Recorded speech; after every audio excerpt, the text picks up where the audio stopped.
Lakini kubwa zaidi, tumekuja tuone namna ambavyo mradi wetu huu wa ujenzi wa barabara ya lami kutoka Kagwira kuja hapa Kaseganyama na kupitiliza moja kwa moja mpaka Karema, tuone namna ambavyo mradi unaendelea.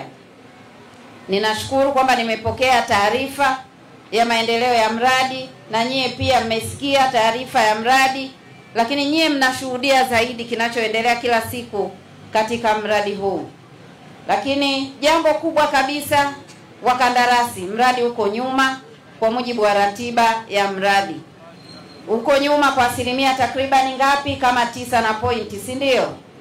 Amesoma hapa mhandisi wetu. Ninachotaka kuelekeza kwenye hilo ni kuhakikisha kwamba kabla ya tarehe 26 Oktoba mwaka 2026, tarehe ambayo iko kwenye mkataba, barabara hii inapaswa kuwa imekamilika. Swala la kusema kwamba mvua ni kikwazo, bila mvua tutakula nini? Eti jamani, bila mvua tutakunywa maji kweli? Lakini pia wakati wanajaza hii miradi, kwa maana ya kuomba kandarasi ya kujenga, wanakuwa wameshapita kufanya survey, si ndio? Na survey ile inaeleza kabisa hali halisi ya mkoa wa Katavi ikoje, hali ya Kaseganyama ikoje, Karema ikoje, kila mahali ikoje, barabara nzima kilomita 112. Kwa hiyo niwaombe sana, hatutakubaliana na visingizio visivyokuwa na mashiko. Wananchi hawa wanahitaji barabara ya lami ikamilike na waanze kuitumia, na mimi mwenyewe pia kama mwana Katavi nikiwa mmoja wapo.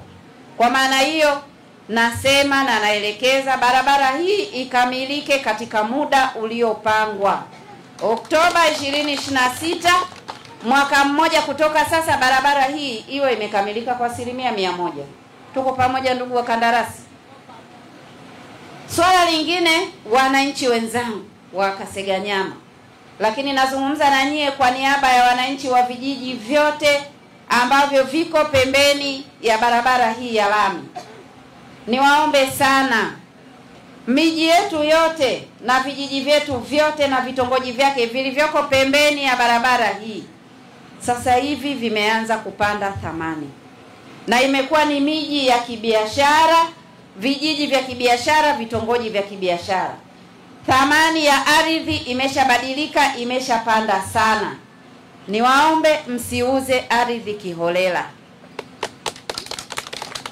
Barabara ya lami hii itakapokamilika, thamani ya ardhi itakuwa kubwa sana. Kama kweli una shida kabisa ya kuuza ardhi, subiri wakati huo ili upate manufaa. Hapo vipi? Lakini sasa hivi usidanganyike. Mjanja anakuambia nipe hapa kwa bei rahisi na nini, anajua kwamba wakati huo Oktoba 2026 thamani uliomuuzia sasa hivi inaweza ikawa hata mara 5 ya thamani ya sasa hivi. Barabara ya lami ni swala la maendeleo, ni swala la huduma, ni swala la kukuza uchumi, na ni swala la kukuza biashara. Wana Kaseganyama na Wanatanganyika wote tutumie vizuri fursa hii ambayo Mheshimiwa Rais wetu ameleta, fursa ya kujenga barabara ya lami kuelekea Karema. Tumia vizuri fursa hii kuongeza zaidi uzalishaji wa mazao, ongeza zaidi yale mazao ambayo utayauza kwa biashara na biashara za aina mbalimbali. Barabara hii itatusaidia sana kukuza uchumi wa kila mtu aliyeko pembezoni mwa barabara hii. Kwa hiyo msiuze ardhi kiholela. Bakini na ardhi yenu ili muweze kunufaika na ardhi hiyo na muweze kunufaika na ujenzi wa barabara ya lami kwa manufaa makubwa ya mkoa wetu wa Katavi na nchi kwa ujumla.